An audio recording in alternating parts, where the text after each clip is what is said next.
Bapa kami, Allah yang bertata di kerajaan surga yang mulia, Allah Bapa Abraham, Allah Ishak, Allah Yakub, Allah Bapa orang beriman, Allah sumber cahaya dan penerangan, Kau yang selalu menerangi setiap langkah jalan hidup kami. Kami ucap syukur, terima kasih Bapa, di dalam kuasa nama Putramu yang Tuhan Yesus Kristus pada hari ini, kami akan berdoa bersama Tuhan seperti yang pernah Kau ajarkan. Bapa kami yang ada di dalam surga, dipermuliakan namamu, datanglah kerajaanmu, jadilah kehendak-mu di atas bumi seperti di dalam surga. Berikanlah kami rezeki pada hari ini yang secukupnya, dan ampunilah kesalahan kami seperti kami pun mengampuni yang bersalah pada kami, dan jangan masukkan kami ke dalam segala pencobaan, tetapi bebaskanlah kami dari segala yang jahat, karena Engkau punya kerajaan, kuasa, kemuliaan dulu, sekarang, dan sampai selama-lamanya. Terima kasih Tuhan. Kami bersiap diri untuk menjelang saat yang teduh ini Tuhan, mendengarkan sabda agung firman-Mu yang akan disampaikan oleh hamba-Mu. Terima kasih Tuhan, kuasa Roh Kudus-Mu ada di sekitar kami ini Tuhan, melindungi, menyertai, dan membuat kami damai, sejahtera, dan sukacita. Terima kasih, terima kasih. Di dalam kuasa nama Putramu yang Tuhan Yesus Kristus, kami berdoa dan ucap syukur Bapa. Haleluya, amin. Matius pasal 4 ayat pertama sampai 11.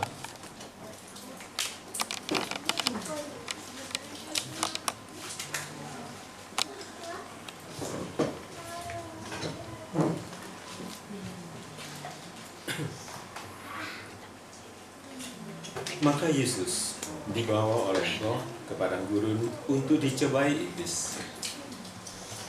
Dan setelah berpuasa 40 hari dan 40 malam, akhirnya laparlah Yesus. Lalu datanglah si pencoba itu dan berkata kepadanya, "Jika engkau anak Allah, perintahkanlah supaya batu-batu ini menjadi roti." Tetapi Yesus menjawab, "Ada tertulis, manusia hidup bukan dari roti saja, tetapi dari setiap firman yang keluar dari mulut Allah." Kemudian iblis membawanya ke kota suci dan menempatkan dia di hubungan bait Allah. Lalu berkata kepadanya, "Jika engkau anak Allah, jatuhkanlah dirimu ke bawah, sebab ada tertulis, mengenai engkau ia akan memerintahkan malaikat-malaikatnya, dan mereka akan menatang engkau di atas tangannya, supaya kakimu jangan terantuk kepada batu." Yesus berkata kepadanya, "Ada pula tertulis, janganlah engkau mencobai Tuhan Allahmu." Dan iblis membawanya ke atas gunung yang sangat tinggi dan memperlihatkan kepadanya semua kerajaan dunia dengan kemegahannya, dan berkata kepadanya, "Semua itu akan kuberikan kepadamu jika engkau sujud menyembah aku." Maka berkatalah Yesus kepadanya, "Enyahlah iblis, sebab ada tertulis, engkau harus menyembah Tuhan Allahmu, dan hanya pada Dia sajalah engkau takut, engkau berbakti." Lalu iblis meninggalkan dia, dan lihatlah malaikat-malaikat datang melayani Yesus. Sebagaimana pengikut-pengikut Kristus, Tuhan Yesus sendiri pernah dicobai. Bahkan ketika dia lapar, setelah berpuasa 40 hari 40 malam, dia lapar, iblis menawarkan kepadanya batu-batu menjadi roti. Dikatakan oleh firman Allah, sesudah berpuasa 40 hari 40 malam, akhirnya laparlah Yesus. Sebagaimana Yesus, pengikut-pengikut Tuhan itu juga banyak yang berpuasa 40 hari 40 malam.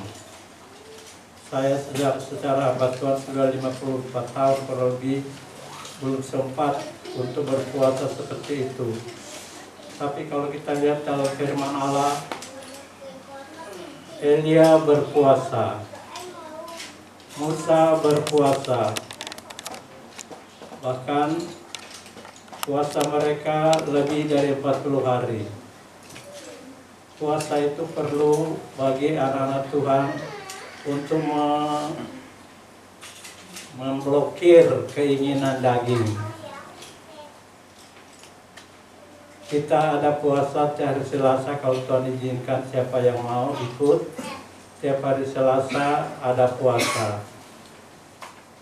Tapi sekali lagi saya tidak menganjurkan untuk anak-anak Tuhan berpuasa, tapi sebaiknya ada waktu-waktu berpuasa. Mengurangi keinginan-keinginan dunia, melawan perkara-perkara dunia, untuk supaya hidup ini menjadi milik daripada Tuhan. Tuhan Yesus setelah berpuasa dikatakan iblis datang kepadanya dengan perkataan, "Jika engkau anak Allah, perintahkanlah supaya batu-batu ini menjadi roti." Firman Tuhan pernah katakan tidak ada anak minta roti dikasih batu. Nah, ini iblis mau menjadikan Tuhan sebagai contoh penurutan kepada dia. Sebagaimana Hawa tertipu oleh permainan iblis, begitu juga iblis mau menipu Tuhan untuk supaya mengikuti kehendaknya. Kita baca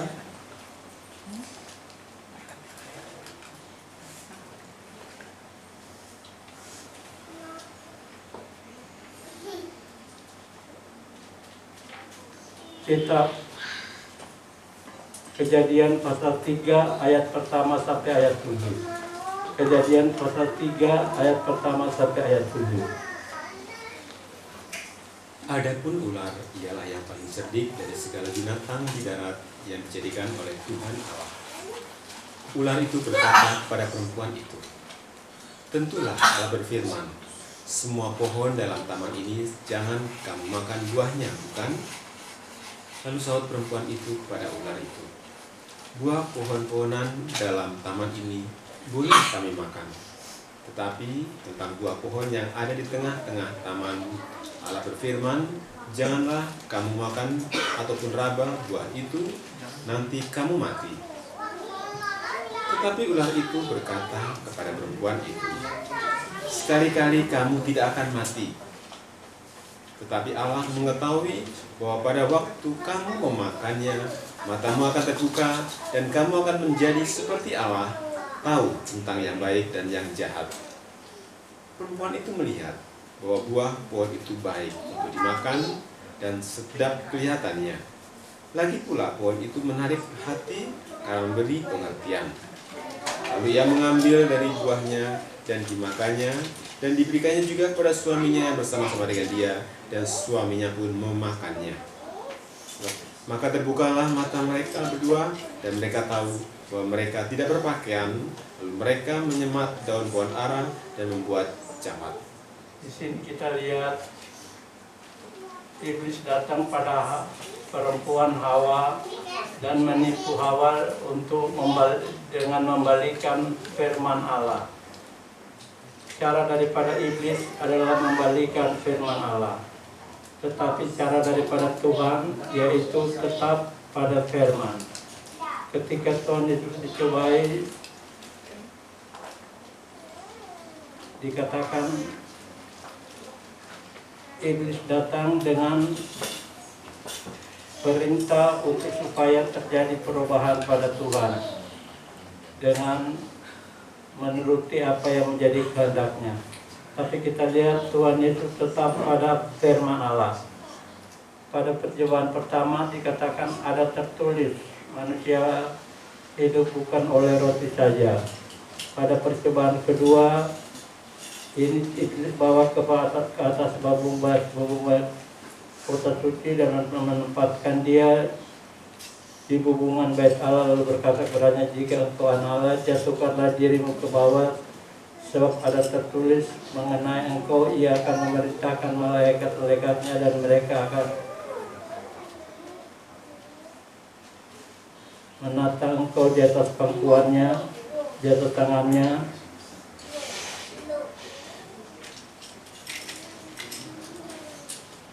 untuk kakimu jangan terantuk kepada batu. Yang ketiga, ini yang sangat besar, artinya dikatakan iblis membawa Tuhan ke atas gunung yang tinggi, sangat tinggi, dan memperlihatkan kepadanya semua kerajaan dunia dengan kemegahannya. Kita sendiri tahu bumi ini bundar, jadi tidak bisa melihat semua penuh. Tetapi kalau di sini dikatakan iblis melihat semua kerajaan dunia ini, bukan itu maksudnya. Bukan kelihatan begitu, tapi saya percaya apa yang dikatakan oleh para ahli, kemajuan teknologi itu menjadikan semua orang bisa melihat, yaitu komputer dan sebagainya. Menyaksikan apa yang bisa terjadi dimanapun orang bisa lihat. Gunung yang sangat tinggi itulah yang sekarang menjadi tempat pencobaan bagi anak-anak Tuhan. Anak-anak Tuhan seringkali tertipu oleh iblis yang membawa dia kepada penglihatan yang lebih besar. Tapi Tuhan menjawab, maka berkatalah Yesus kepadanya, "Enyalah iblis, sebab ada tertulis, engkau harus menyembah Tuhan Allahmu, dan hanya kepada Dia sajalah engkau," bahasa Indonesia mengatakan berbakti, bahasa Inggris mengatakan melayani. Dikatakan hanya kepada Dia sajalah engkau melayani. Lalu iblis meninggalkan dia dan lihatlah malaikat-malaikat datang melayani dia. Iblis menipu Hawa dengan membalikan firman Allah. Dia berhasil dan menjadikan manusia itu jatuh dalam dosa. Tapi kepada Tuhan tidak dapat iblis mengalahkan Tuhan. Tuhan Yesus memang dicobai tapi tidak berbuat dosa. Pada saat ada pencobaan, kita ingat apa yang Tuhan katakan, jangan berbuat dosa. Kita baca Ibrani pasal 4.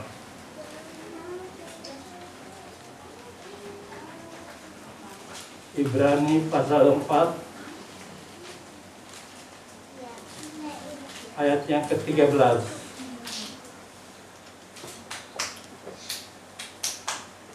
Dan tidak ada suatu makhluk pun yang tersembunyi di hadapannya, sebab segala sesuatu telanjang dan terbuka di depan mata Dia yang kepadanya kita harus memberikan pertanggungan jawab.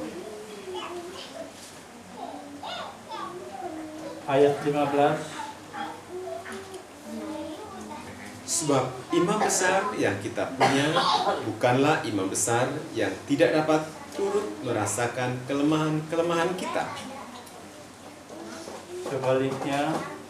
Sebaliknya sama dengan kita, ia telah dicobai, hanya tidak berbuat dosa. Tuhan mengalami pencobaan tapi tidak berbuat dosa. Pencobaan-pencobaan itu firman Allah katakan bagi kita anak-anak Tuhan itu percobaan-percobaan yang biasa. Sebab itu kita berjaga, jangan karena terkena coba kita menyangkal Tuhan. Di sini Tuhan sekalipun dia kena coba, dia tidak berbuat dosa. Itu seharusnya anak-anak Tuhan, sekalipun banyak pencobaan, Rasul Yakobus berkata, tetapi kita tetap di dalam Tuhan. Yakobus pasal 1 kita baca ayat 12 sampai ayat 15.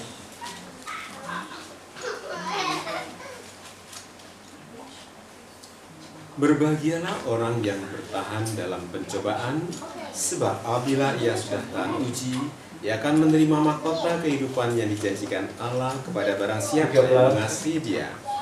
Apabila seorang dicobai, janganlah ia berkata, pencobaan ini datang dari Allah, sebab Allah tidak dapat dicobai oleh yang jahat, dan ia sendiri tidak mencobai siapapun.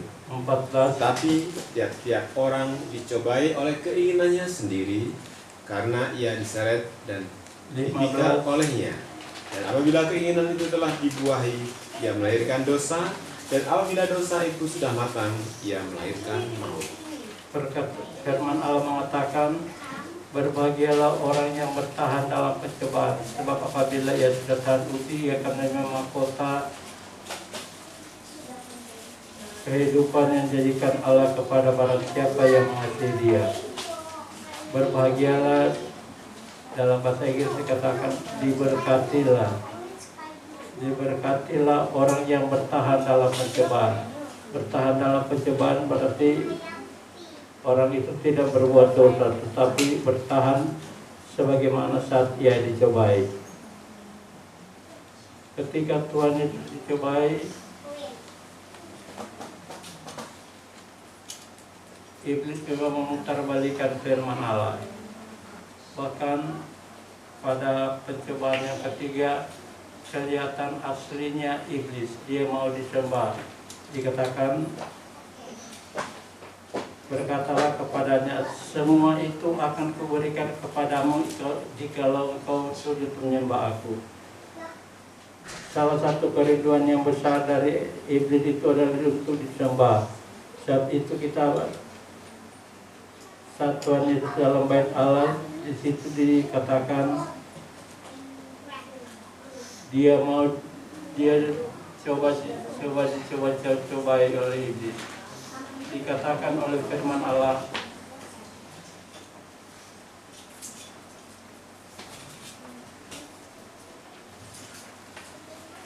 itu sesuai dengan apa yang menjadi kerinduan dari iblis, yaitu dia ingin disembah. Dikatakan dalam firman Allah, jikalau engkau menyembah aku, semua ini kuberikan kepadamu. Itu tidak benar, sebab segala sesuatu itu dari Tuhan, untuk Tuhan dan bagi Tuhan, bagi kemuliaannya. Jadi iblis saja bisa menipu, tetapi Tuhan tidak tergiur dengan tawaran daripada iblis. Sebaliknya Tuhan mengking iblis untuk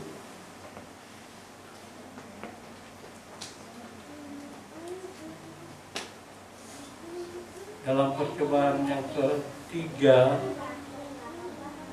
itu di atas gunung yang sangat tinggi. Percobaan yang pertama di tanah datar, percobaan yang kedua di atas gubung bait Allah, dan percobaan yang ketiga lebih tinggi lagi sehingga semua bisa dilihat. Itu pemandangan, katakanlah pemandangan fata morgana, sebab tidak bisa seorang memperhatikan seluruh dunia, tapi iblis memiliki wewenang untuk menawarkan segala perkara dunia kepada tiap orang untuk disesatkan. Pada akhir zaman ini banyak penyesat akan datang.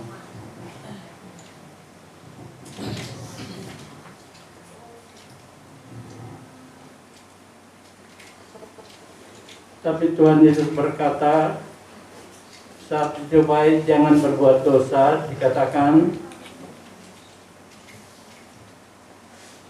barang siapa percaya kepada Tuhan, seperti yang dikatakan oleh kitab suci, tidak tertipu dengan tipuan daripada iblis, tapi sebaliknya Tuhan berkata supaya kita tetap tinggal menuruti firman.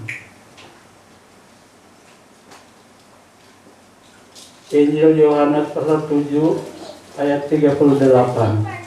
Injil Yohanes pasal 7 ayat 38.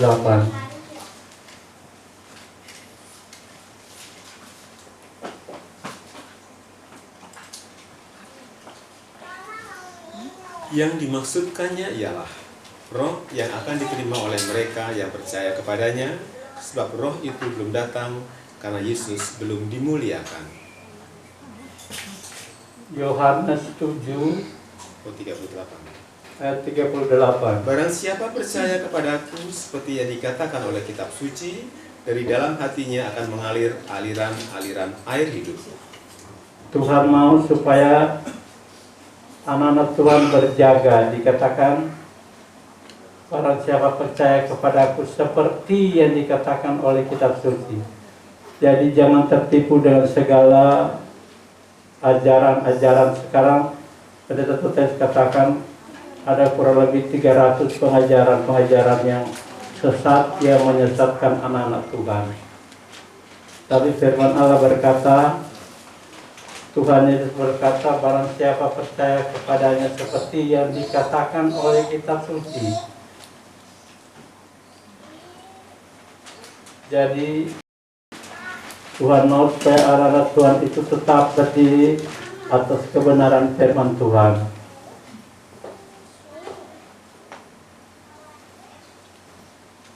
Dalam 1 Timotius pasal 4 dikatakan,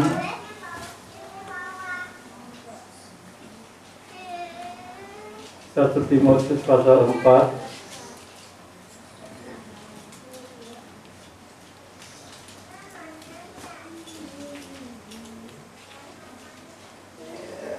1 Timotius pasal 4 ayat pertama mulai. Tetapi roh dengan tegas mengatakan bahwa di waktu-waktu kemudian ada orang yang akan murtad lalu mengikuti roh-roh penyesat dan ajaran setan-setan oleh tipu daya pendusta-pendusta yang hati nuraninya memakai cap mereka. Mereka itu melarang orang kawin, melarang orang makan makanan yang diciptakan Allah, supaya dengan pengucapan syukur dimakan oleh orang yang percaya dan yang telah mengenal kebenaran. Teruskan. Karena semua yang diciptakan Allah itu baik, dan sesuatu pun tidak ada yang haram, jika diterima dengan ucapan syukur. Sebab semuanya itu dikuduskan oleh firman Allah dan oleh doa. Ayat 6. Dengan selalu mengingatkan hal-hal itu kepada saudara-saudara kita, engkau akan menjadi seorang pelayan Kristus Yesus yang baik, terdidik dalam soal-soal pokok iman kita dan dalam ajaran sehat yang telah kau ikuti selama ini. Teruskan. Tetapi jauhilah tahayul dan dongeng nenek-nenek tua, latihlah dirimu beribadah. Latihan badani terbatas gunanya, tetapi ibadah itu berguna dalam segala hal, karena mengandung janji baik untuk hidup ini maupun untuk hidup yang akan datang. Teruskan. Perkataan ini benar dan patut diterima sepenuhnya. Itulah sebabnya kita berjerih payah dan berjuang, karena kita menaruh pengharapan kita kepada Allah yang hidup, Juru Selamat semua manusia, terutama mereka yang percaya. Beritakanlah dan ajarkanlah semuanya itu. Jangan seorang pun menganggap engkau rendah karena engkau muda. Jadilah teladan bagi orang-orang percaya dalam perkataanmu, dalam tingkah lakumu, dalam kasihmu, dalam kesetiaanmu, dan dalam kesucianmu. Sementara itu, sampai aku datang, bertekunlah dalam membaca kitab-kitab suci, dalam membangun dan dalam mengajar. Jangan lalai dalam mempergunakan karunia yang ada padamu, yang telah diberikan kepadamu oleh nubuat dan dengan penumpangan tangan sidang penatua. Perhatikanlah semuanya itu, hiduplah di dalamnya supaya kemajuanmu nyata kepada semua orang. Awasilah dirimu sendiri dan awasilah ajaranmu, bertekunlah dalam semuanya itu, karena dengan berbuat demikian, engkau akan menyelamatkan dirimu dan semua orang yang mendengar engkau. Tuhan mengajarkan lewat Rasul Paul dalam Timotius. Rasul Paul katakan kepada Timotius, awasilah dirimu sendiri dan awasilah ajaranmu. Bertekunlah dalam semua itu, karena dengan berbuat demikian engkau akan menyelamatkan dirimu dan semua orang yang mendengar engkau. Rasul Paul berkata kepada Timotius supaya berjaga, terutama dari pengajaran-pengajaran sesat yang membinasakan. Kita baca 2 Petrus pasal 2. 2 Petrus pasal 2 ayat pertama.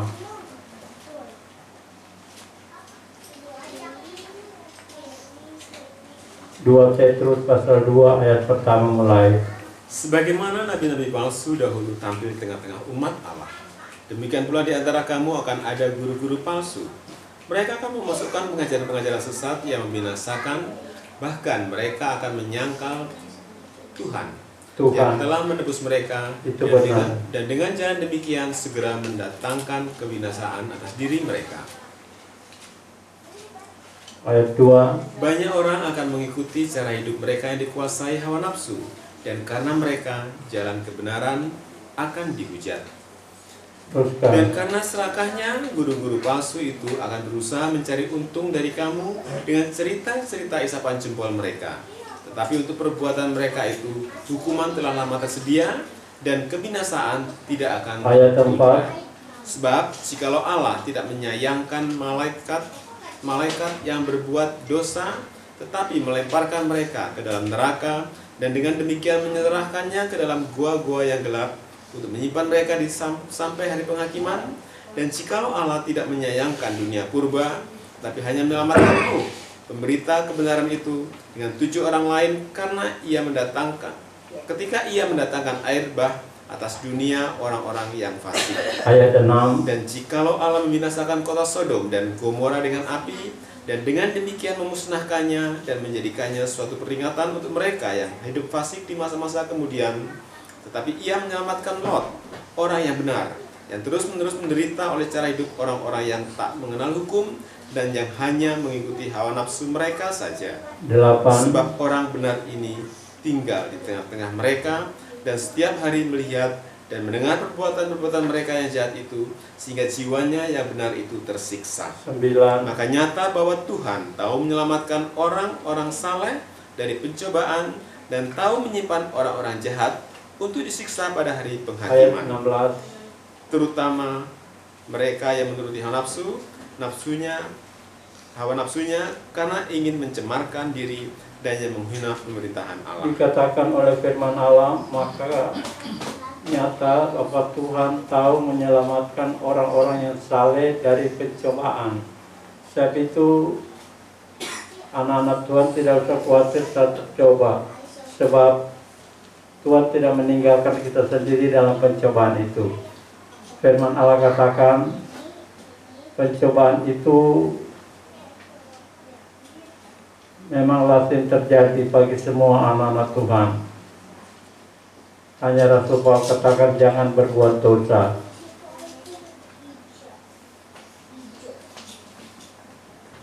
Satu Petrus 3 kita baca ayat 13. 1 Petrus 3 ayat 13 sampai 22.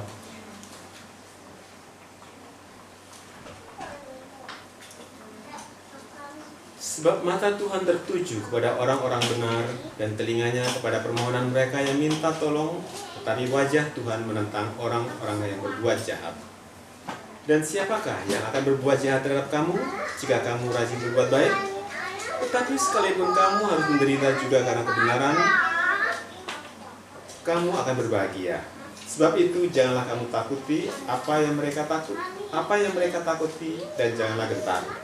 Tapi kuduskanlah Kristus di dalam hatimu sebagai Tuhan, dan siap sedialah pada segala waktu untuk memberi pertanggungan jawab kepada tiap-tiap orang yang meminta pertanggungan jawab dari kamu tentang pengharapan yang ada padamu, tetapi haruslah dengan lemah lembut dan hormat, dan dengan hati nurani yang murni, supaya mereka yang memfitnah kamu karena hidupmu yang saleh dalam Kristus menjadi malu karena fitnahan mereka itu. Sebab lebih baik menderita karena berbuat baik, jika hal itu dikehendaki Allah, daripada menderita karena berbuat jahat. Sebab juga Kristus telah mati sekali untuk segala dosa kita, Ia yang benar untuk orang-orang yang tidak benar, supaya Ia membawa kita kepada Allah.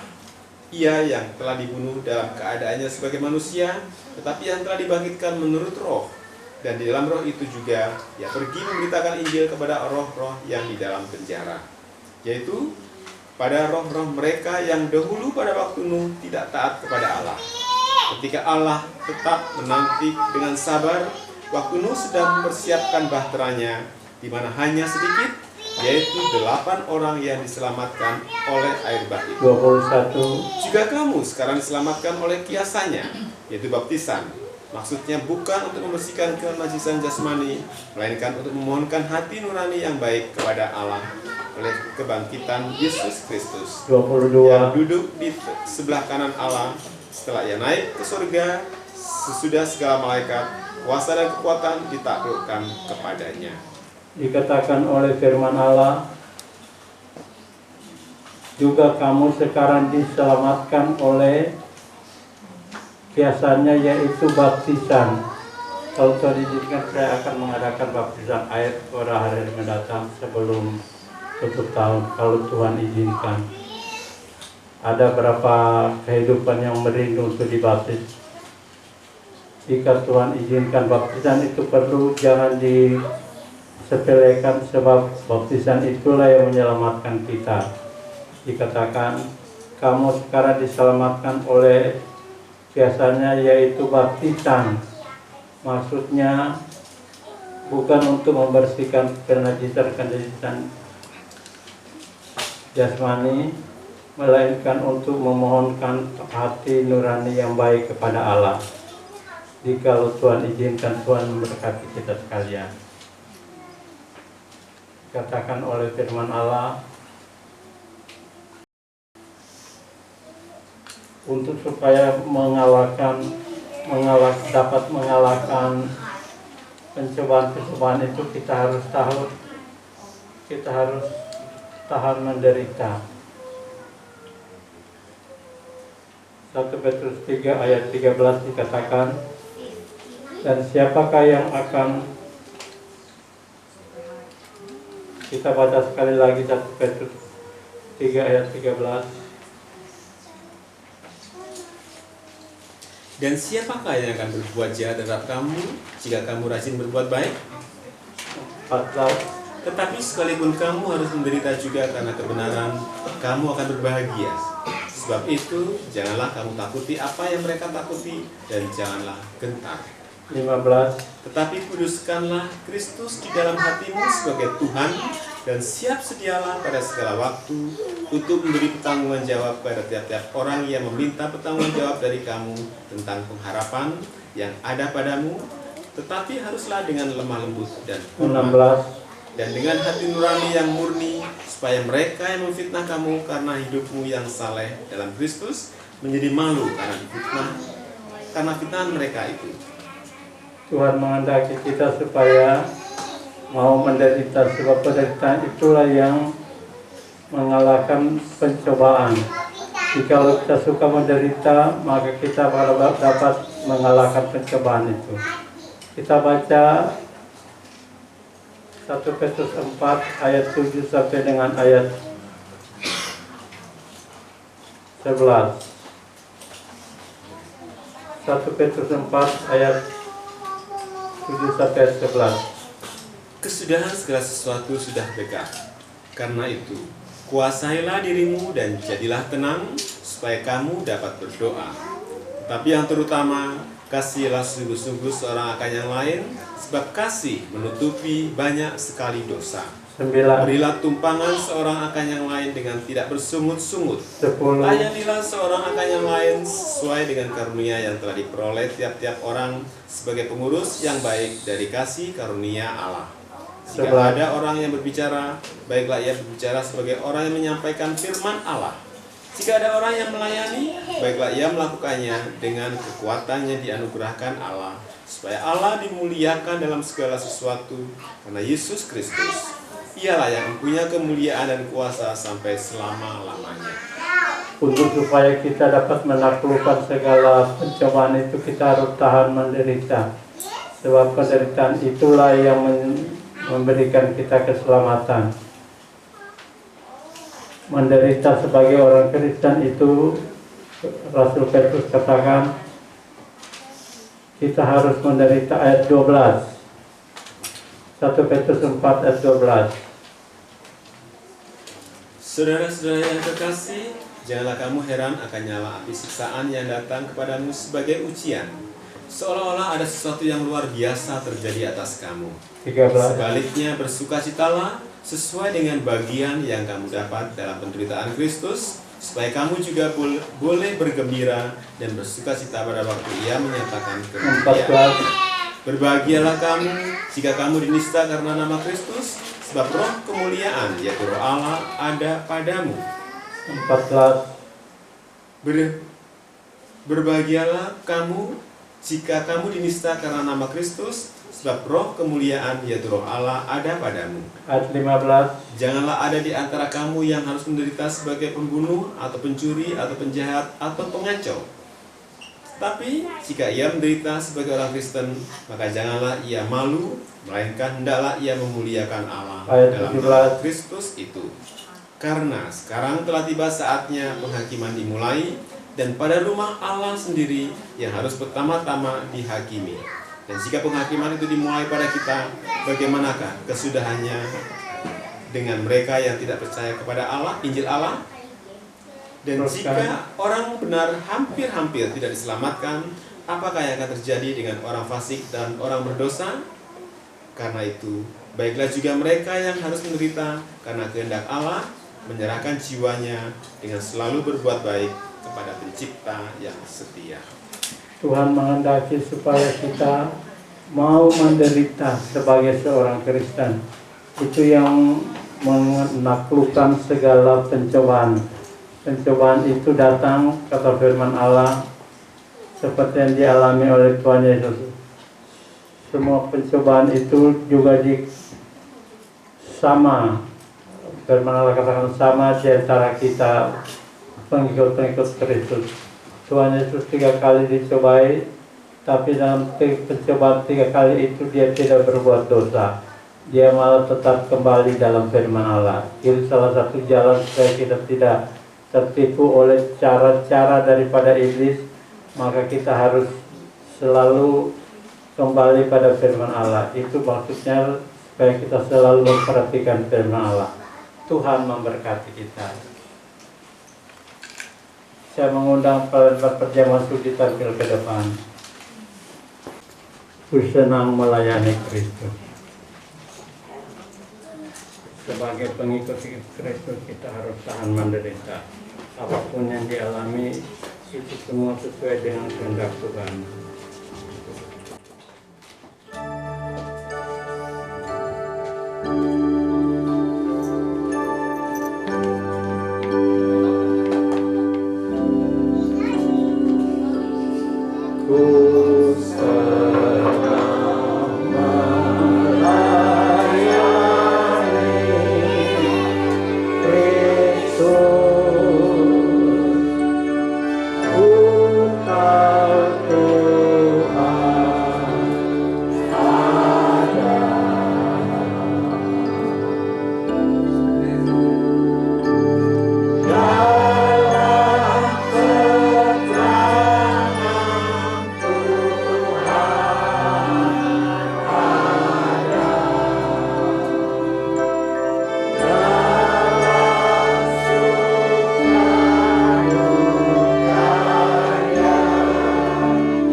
pencobaan-pencobaan yang kamu alami adalah pencobaan-pencobaan biasa yang tidak melebihi kekuatan manusia. Sebab Allah setia dan karena itu Ia tidak membiarkan kamu dicobai melampaui kekuatanmu. Pada waktu kamu dicobai, Ia akan memberikan kepadamu jalan keluar sehingga kamu dapat mengatasinya. Saat kita dicobai, kita tidak sendiri, tapi Tuhan ada bersama kita. Kita nyanyikan sekali lagi.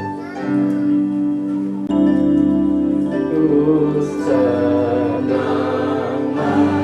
melayani Kristus,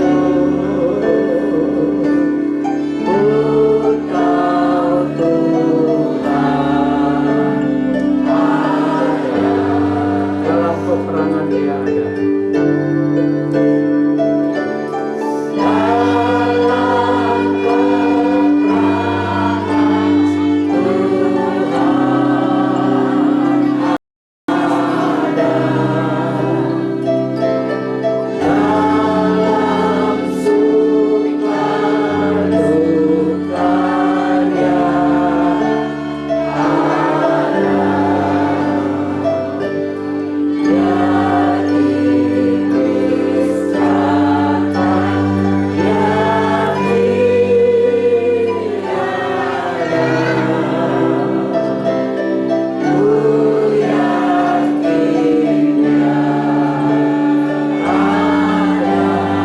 Terima kasih Tuhan, kami terima tubuh dan darah-Mu dalam nama Tuhan Yesus Kristus. Haleluya, amin.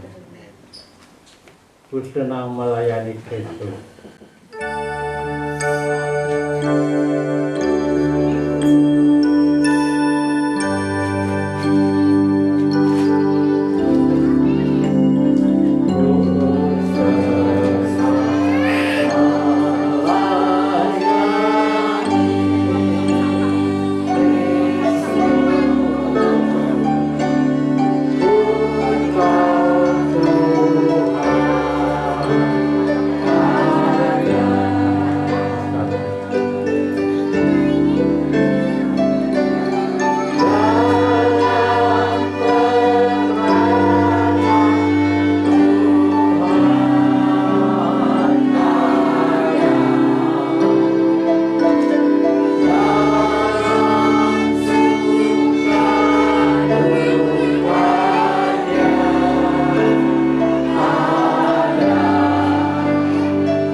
Kita dengarkan pembacaan firman Tuhan.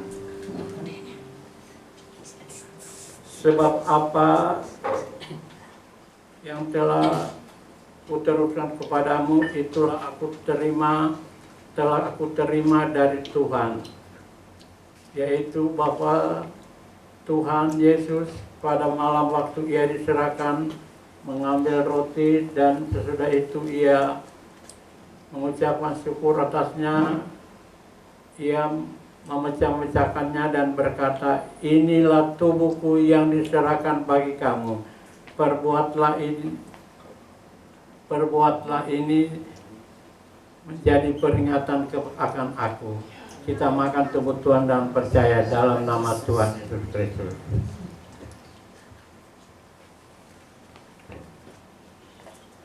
Kita angkat darah Tuhan dengan tangan kanan kita.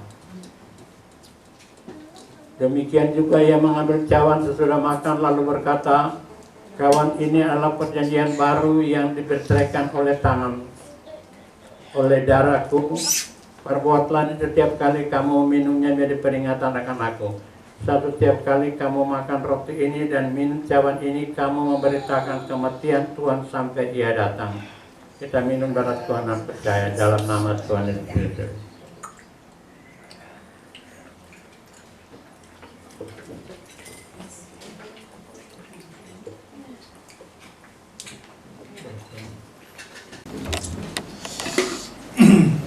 Haleluya. Oh, haleluya. Haleluya. Terima kasih. Terima kasih Tuhan, terima kasih Tuhan Yesus Kristus yang kami sembah sebagai Tuhan dan Juru Selamat kami. Terima kasih atas firman-Mu Tuhan yang mengingatkan kami Tuhan bahwasanya akan datang nabi-nabi palsu, guru-guru palsu. Tapi memang sudah ada Tuhan, sudah datang mereka yang menyesatkan banyak orang ya Tuhan. Tetapi terima kasih kami kepada Engkau Tuhan. Roh Kudus senantiasa menjaga kehidupan kami yang penuh dengan pencobaan-pencobaan. Tetapi pencobaan itu tidak melebihi kekuatan dari kami ya Tuhan. Sebab kami ada Engkau, Roh Kudus senantiasa menyertai kami di dalam kehidupan yang penuh dengan tantangan ini ya Tuhan. Puji syukur hanya kepada Engkau Tuhan. Engkau telah mengajarkan kami bagaimana kami harus hidup sebagai orang Kristen ya Tuhan, pengikut Kristus. Begitu besar kasih-Mu kepada kami ya Tuhan, melewatkan kami dari segala yang tidak kami inginkan Tuhan. Terima kasih ya Tuhan, terima kasih. Engkau telah memakai hamba-Mu Bapak Gembala kami ya Tuhan, untuk senantiasa memberikan peringatan kepada kami dengan firman-Mu yang agung Tuhan, supaya kehidupan kami tidak tersandung apapun Tuhan, melainkan menerima kasih karunia dari Engkau Tuhan, supaya hidup kami berkenan kepada Engkau.